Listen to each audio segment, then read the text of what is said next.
أهلا البنات، مرحبا بكم معي في القناة ومرحبا بكم معايا في وصفة جديدة. كما راكم تشوفوا وصفتنا تاع اليوم هي خبز الدونر التركي من غير عجن، بالملعقة فقط، بالطحين الأسمر ولا الفرينة الكاملة، صحي 100%. الوصفة هذه خبيها إن شاء الله للعيد الأضحى، عملي به أطيب وأروع سندويش باللحمة. كما راكم تشوفوا وصفة سهلة بسيطة. اروح نشوفوا معايا كيفاش عملتها، وكما عودتكم المقادير راهم مكتوبين.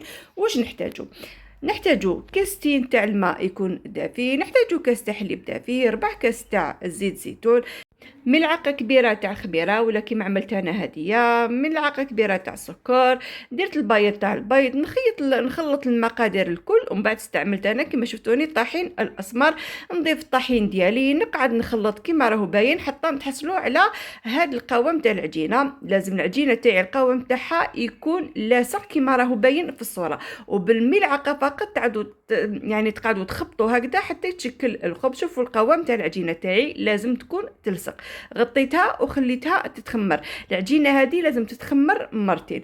بعد ما تخمرت لي المره الاولى نكسر لها كما نقولوا هذاك الخمور، ونزيد نعاود نغطيها ونخليها تتخمر. في الوقت هذا راح نشكل معكم الطبقه اللي راح ندهن بها الخبز. حطيت لي طبيعي، حطيت صفار تاع البيض، وحطيت شويه نسكافيه، نخلطه ونخليه على جنب.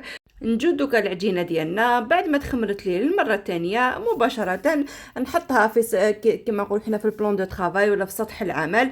ها انا استعملت هنا السميد الناعم، لكن تقدري تستعملي يعني الفرينه، هي الوصفه بالفرينه، لكن انا فضلت نستعمل السميد. حطيت كميه معتبره تاع سميد، وشوفوا ما شاء الله العجينه تاعي كيفاش. نقسم العجينه، لكن مباشره غير نقسمها تكون قدامي سنيوه ولا صينيه، ونحط هذوك الدوائر، شكل دوائر ونحطهم، ونقعد نعاون روحي فقط بالفرينه ولا بالسميد، لانه العجينه راهي كما راكم تشوفوا تلصق. حطيتهم كامل في السنيوه، نضغط عليهم شويه.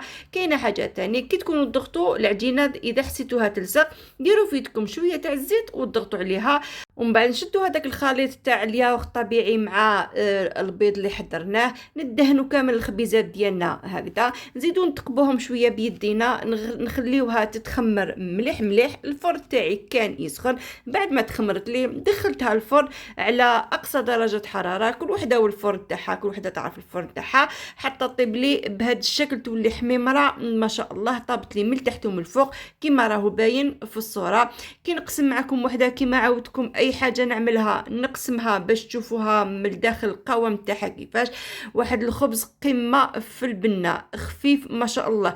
كما قلت لكم العيد راهو جاي، احتفظوا بالوصفه وعملوا بها احلى حشو تاع اللحمه كما راكو تشوفوا. هذه هي البنات وصفتنا تاع نهار اليوم، وصفه تاع خبز الدونر الصحي. نتمنى ان شاء الله تكون عجبتكم الوصفه، نتمنى ان شاء الله تجربوها. اللي ما لا، وسنوني في وصفات اخرى. سلام.